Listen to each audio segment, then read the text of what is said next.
안녕하세요, 구독자 여러분. 매일 건강 노트입니다. 여러분은 이런 경험을 해보신 적 있으신가요?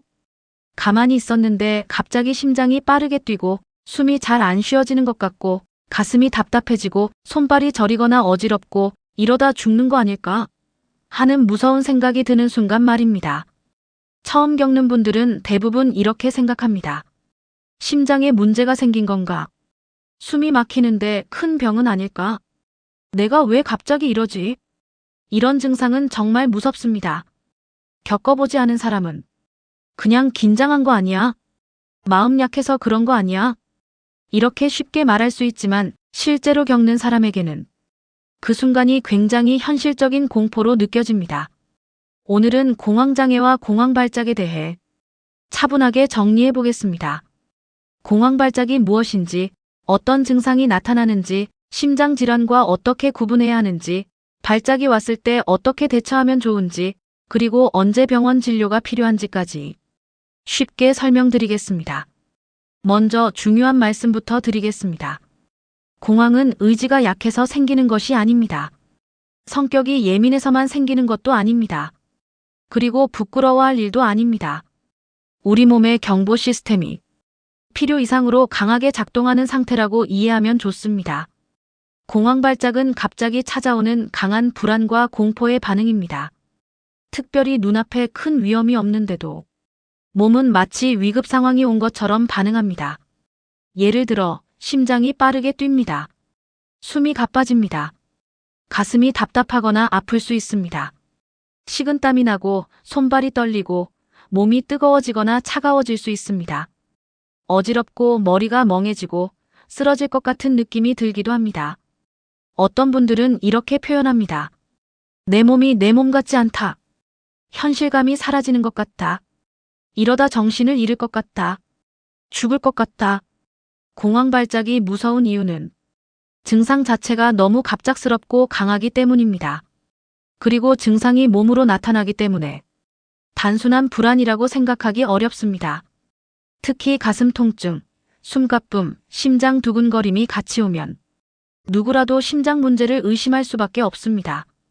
그래서 처음 겪는 증상이라면 무조건 공황이겠지라고 단정하면 안 됩니다.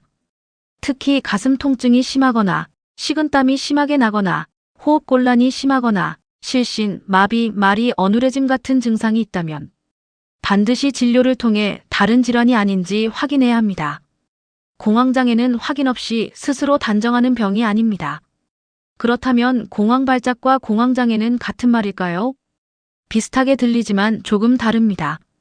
공황발작은 갑자기 강한 공포와 신체 증상이 몰려오는 하나의 사건입니다. 살면서 한두 번 공황발작을 경험하는 사람도 있습니다. 반면 공황장애는 공황발작이 반복되거나 다시 발작이 올까봐 계속 걱정하고 그 걱정 때문에 생활이 바뀌는 상태를 말합니다.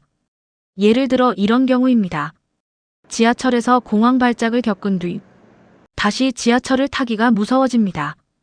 운전 중에 숨이 막힌 경험을 한 뒤 운전을 피하게 됩니다. 사람 많은 곳에서 어지러웠던 기억 때문에 마트, 극장, 식당 같은 장소를 피하게 됩니다. 이렇게 공황발작 자체보다 또 오면 어떡하지? 라는 두려움이 커지면서 생활 반경이 줄어드는 것이 문제입니다. 공황장애의 핵심은 단순히 한 번 놀란 것이 아니라 반복되는 발작과 그 발작에 대한 지속적인 걱정, 그리고 피하는 행동입니다. 마이너스. 공황이 생길 때 우리 몸에서는 어떤 일이 일어날까요? 쉽게 말하면 몸의 경보장치가 과하게 울리는 것입니다. 사람의 몸에는 위험을 감지하면 싸우거나 도망갈 준비를 하는 시스템이 있습니다. 이때 심장이 빨리 뛰고 호흡이 빨라지고 근육에 힘이 들어가고 땀이 나고 몸이 긴장합니다. 실제로 위험한 상황이라면 이 반응은 우리를 보호하기 위한 정상적인 반응입니다. 그런데 공황발작에서는 뚜렷한 위험이 없는데도 몸이 위급 상황처럼 반응합니다. 문제는 이 신체 반응을 다시 무섭게 해석한다는 점입니다. 심장이 빨리 뜁니다. 그러면 심장마비가 오는 건가? 라고 생각합니다. 숨이 가쁩니다. 그러면 숨이 막혀 죽는 건가? 라고 생각합니다. 어지럽습니다. 그러면 곧 쓰러지는 거 아닌가? 라고 생각합니다. 이 생각이 다시 불안을 키우고 불안이 다시 심장박동과 호흡을 더 빠르게 만듭니다. 이렇게 신체 증상, 무서운 해석, 불안 증가, 증상 악화가 하나의 악순환을 만듭니다. 공황 발작이 왔을 때 중요한 건 이 악순환을 끊는 것입니다. 마이너스 마이너스 마이너스. 그럼 공황 발작이 왔을 때 어떻게 해야 할까요? 첫 번째는 지금 내 몸이 위험한 게 아니라 경보가 과하게 울리고 있다라고 인식하는 것입니다. 물론 말처럼 쉽지는 않습니다. 하지만 이 한 문장을 기억해두면 좋습니다. 이 감각은 무섭지만 지나간다.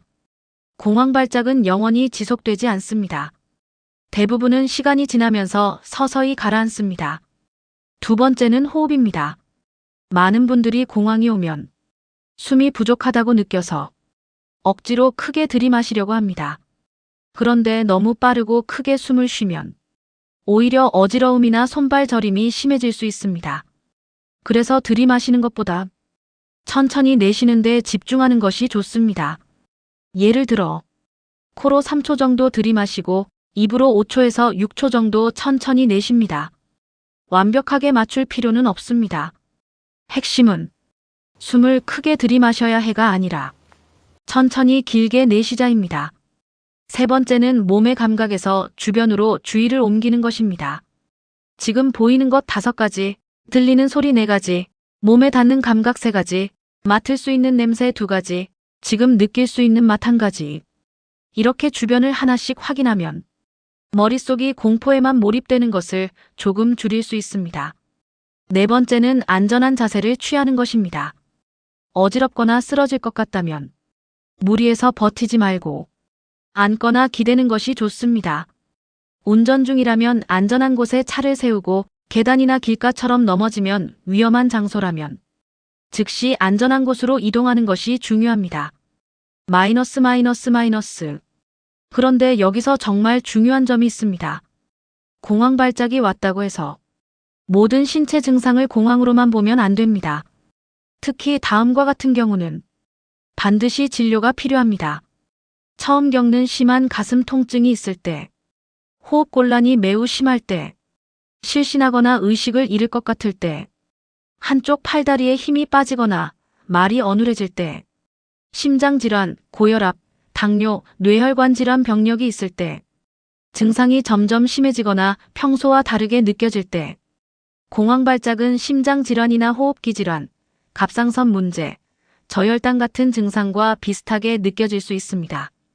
그래서 반복되거나 불안하다면 전문가 진료를 통해 확인하는 것이 안전합니다. 나는 공황이니까 괜찮아라고 넘기는 것도 위험하고 반대로 나는 큰 병일 거야라고 계속 두려워하는 것도 힘든 일입니다. 확인이 필요할 때는 확인하고 치료가 필요할 때는 치료를 받는 것이 가장 안전합니다. 마이너스 마이너스 마이너스. 공황장애는 치료가 가능한 질환입니다. 많은 분들이 공황장애라고 하면 평생 안고 가야 하는 문제처럼 생각합니다. 하지만 적절한 치료와 관리로 발작의 빈도와 강도를 줄이고 일상생활을 회복하는 분들이 많습니다. 대표적인 치료 방법은 심리치료와 약물치료입니다. 심리치료 중에서는 인지행동치료가 많이 사용됩니다. 인지행동치료는 공황이 왔을 때 몸의 감각을 어떻게 해석하는지, 어떤 생각이 공포를 키우는지, 어떤 행동이 회복을 방해하는지 하나씩 다루는 치료입니다. 예를 들어 심장이 빨리 뛰면 나는 곧 죽는다라고 해석하는 대신 불안할 때 심장이 빨리 뛸 수 있다라고 다르게 이해하는 연습을 합니다. 또 공황이 두려워서 피하던 장소를 조금씩 다시 경험하는 훈련도 포함될 수 있습니다. 약물 치료는 증상의 정도와 개인 상태에 따라 의사가 판단해서 진행합니다. 중요한 건 약을 무조건 두려워할 필요도 없고 반대로 혼자 판단해서 약을 시작하거나 중단해서도 안 된다는 점입니다. 약물은 반드시 전문가와 상의해서 본인에게 맞게 조절해야 합니다. 마이너스 마이너스 마이너스. 일상에서 공황을 줄이는 데 도움이 되는 습관도 있습니다. 첫 번째는 카페인 조절입니다. 커피, 에너지 드링크, 진한 차처럼 카페인이 많은 음료는 심장 두근거림이나 불안을 더 예민하게 느끼게 할 수 있습니다. 공황 증상이 있는 분들은 카페인을 줄여보는 것이 도움이 될 수 있습니다. 두 번째는 수면입니다. 잠이 부족하면 몸의 긴장도가 올라가고 불안에 더 민감해질 수 있습니다. 세 번째는 규칙적인 식사입니다. 공복이 길어져서 혈당이 떨어지면 어지러움, 식은땀, 두근거림이 생길 수 있고 이 감각이 공황으로 이어지는 분들도 있습니다. 네 번째는 가벼운 운동입니다. 걷기, 스트레칭, 가벼운 근력 운동은 긴장을 낮추고 몸의 감각에 익숙해지는 데 도움이 될 수 있습니다. 단, 운동 중 심한 가슴 통증이나 호흡곤란이 있으면 무리하지 말고 진료가 필요합니다. 다섯 번째는 회피를 조금씩 줄이는 것입니다. 공황이 무서워서 모든 장소를 피하기 시작하면 당장은 편할 수 있습니다. 하지만 시간이 지나면 갈 수 있는 곳이 점점 줄어들 수 있습니다. 그래서 혼자 무리하지 않는 선에서 필요하면 전문가 도움을 받으면서 조금씩 다시 일상을 넓혀가는 것이 중요합니다. 마지막으로 공황장애에 대해 꼭 기억해야 할 것이 있습니다. 공황은 부끄러운 병이 아닙니다. 그리고 공황 발작이 온다고 해서 내가 약한 사람이라는 뜻도 아닙니다. 몸이 너무 강하게 경보를 울리는 상태이고 그 경보를 이해하고 다루는 방법을 배우면 훨씬 좋아질 수 있습니다. 주변 사람들도 알아야 합니다. 공황 발작을 겪는 사람에게 그냥 마음 편하게 먹어. 왜 그렇게 예민해? 별일 아닌데 왜 그래? 이런 말은 도움이 되지 않습니다. 대신 이렇게 말하는 것이 좋습니다. 괜찮아, 지금 안전해. 천천히 숨 쉬어보자. 필요하면 같이 있어줄게. 반복되면 전문가 도움을 받아보자. 공황은 혼자 참는다고 해결되는 문제가 아닐 수 있습니다. 반복적으로 공황 발작이 오거나 다시 올까봐 일상이 위축되고 있다면 정신건강의학과나 상담 전문가의 도움을 받아보는 것이 좋습니다. 오늘 내용을 정리하겠습니다. 공황 발작은 갑자기 심장이 뛰고 숨이 막히고 어지럽고 죽을 것 같은 공포가 몰려오는 상태입니다.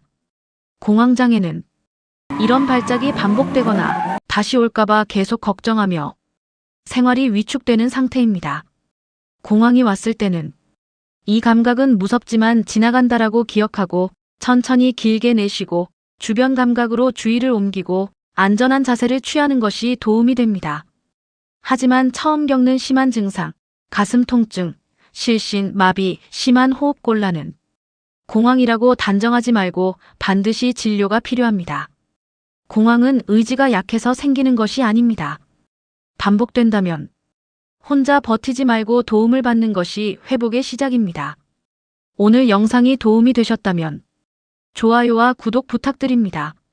그리고 댓글로 공황은 혼자 참는 문제가 아닙니다 라고 남겨주세요. 누군가에게는 그 한 문장이 도움을 요청할 용기가 될 수 있습니다. 오늘도 여러분의 건강한 하루를 응원합니다.